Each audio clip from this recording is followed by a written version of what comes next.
Nunca foi tão necessário falar dessa ciência. A ciência da história, a ciência bonita, essa ciência complexa, essa ciência rebelde, essa ciência imprescindível nos nossos dias. A rebelde ciência da história. Mark Bloch já afirmou: a história é a ciência que estuda os homens no tempo. E a incompreensão do presente nasce fatalmente da ignorância do passado. Vamos para mais uma viagem pelos infinitos caminhos do tempo?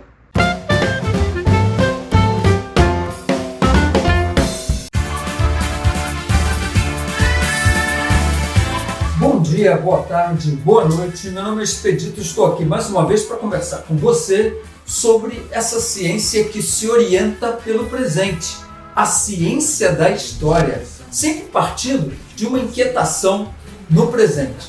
A seleção brasileira, verde e amarela, e o futebol sempre foi usado como instrumento de propaganda política.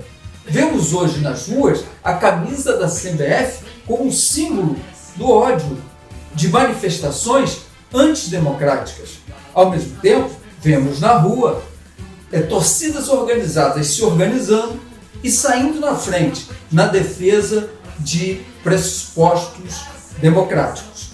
E é por isso que vamos fazer mais uma viagem pelos infinitos caminhos do tempo em busca de respostas. Vamos viajar para o dia 21 de junho de 1970, ano em que o Brasil se sagrou tricampeão mundial de futebol. Lá no México, no estádio Azteca, com mais de 100 mil pessoas presentes. Lá, liderados por Zagallo, Jairzinho, Pelé, Paulo César, Gerson, Tostão, Rivelino, empolgavam com aquela que, para muitos analistas, é a melhor seleção de todos os tempos, né? Para muitos, inclusive, não se jogou nunca futebol como naqueles tempos. E o que isso tem a ver com a política e com a ditadura militar? –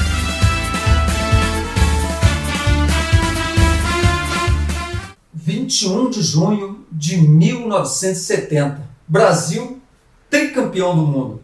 Pela primeira vez, a população brasileira assistia à Copa do Mundo ao vivo, via satélite e a cores. Claro que nem todos os brasileiros tinham tecnologia para ver de forma colorida a Copa, e parcela significativa da população sequer tinha TV em casa, né? Foi montada toda uma estratégia pela Embratel para garantir que a Copa fosse assistida nos rincões mais profundos desse país. Tudo em nome de um governo altamente ditatorial e de extrema perseguição política no momento. O presidente no momento era Emílio Garrastazu Médici, nome grande, do tamanho das atrocidades cometidas naquele período. Enquanto o Brasil brilhava com seus dribles e gols lá no México, aqui nos porões da ditadura, a tortura, a perseguição e a morte predominava. Tudo em nome e de um discurso de um Brasil grande. O Pra Frente Brasil, lembram disso? Aqueles que têm um pouquinho mais de idade. E aquele Brasil grande que prometiam, que ficou só no discurso e que nunca aconteceu. Nesse momento, nunca antes na história, se utilizou o futebol e principalmente a seleção brasileira como instrumento de propaganda nacionalista política para aplacar um pouco e esconder aquela grande violência cometida pela ditadura militar, no período talvez mais duro da ditadura militar no Brasil. Período do presidente Emílio Garrastazu Médici. Nas rádios ouvia-se o hit Pra Frente Brasil, de Miguel Gustavo, que era repetido, prometendo aquele país grande que chegaria um dia. Nos porões da ditadura, já sabemos, tortura, perseguição e morte.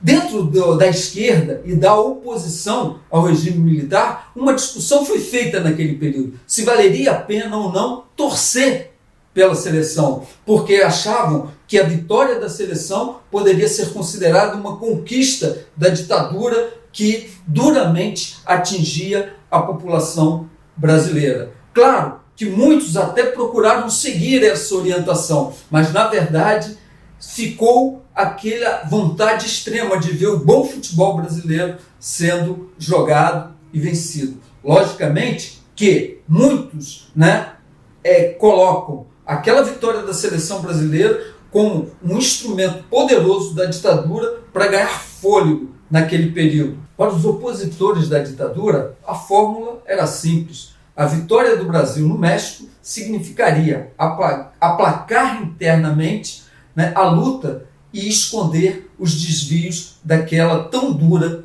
ditadura. O certo é o seguinte: durante a história, a seleção brasileira e o futebol sempre foram usados como instrumentos de propaganda e para viabilizar situações políticas para quem estava no poder. Naquele ano de 1970, isso não foi diferente. E ao retornar ao Brasil, depois dos 4-1 sobre a Itália, no Estádio Azteca, naquela festa do futebol, enquanto a população hipnotizada via os dribles e gols de Jairzinho e Pelé e outros lá no México, aqui no Brasil a ditadura comia solto, E o canto canarinho abafava toda e qualquer possibilidade de luta e de enfrentamento das arbitrariedades cometidas pelo ditador de plantão. O certo é que a seleção brasileira, o certo é que o futebol sempre foi utilizado como um instrumento de propaganda. Um dado interessante, ainda envolvendo a Copa de 70, foi que antes da Copa, João Saldanha, que tinha classificado um time para o Mundial e considerado um grande homem da imprensa e um grande técnico de futebol, foi demitido. Ele era líder comunista, ele era um cara que tinha uma história de luta pela democracia. E posterior à Copa de 70, durante todos os anos 70, houve uma militarização da comissão técnica da seleção brasileira. Isso demonstra claramente esse intervencionismo nos destinos daquele que poderia ser um símbolo genuíno brasileiro, mas nas mãos da ditadura virou instrumento de propaganda. O certo é que o dia 21 de junho de 1970 cravou o tricampeonato brasileiro e nós trouxemos definitivamente a Jules Rimet para o Brasil, porque fomos o primeiro país a ser tricampeão. Mas, por incrível que pareça, essa taça foi roubada e derretida. Mas isso é uma outra história para um outro momento. E é por isso que eu digo, sem medo de errar, a história, ela é aquela ciência que vai desvelando as camadas da trajetória humana no decorrer do tempo. E nós somos o que fazemos, mas somos principalmente o que fazemos para mudar o que somos. Até um próximo encontro com o próximo tema do mês de junho ou outro mês qualquer. Até lá! Juntos vamos pra frente, Brasil, Brasil, salve a seleção. Todos juntos vamos pra frente, Brasil, Brasil.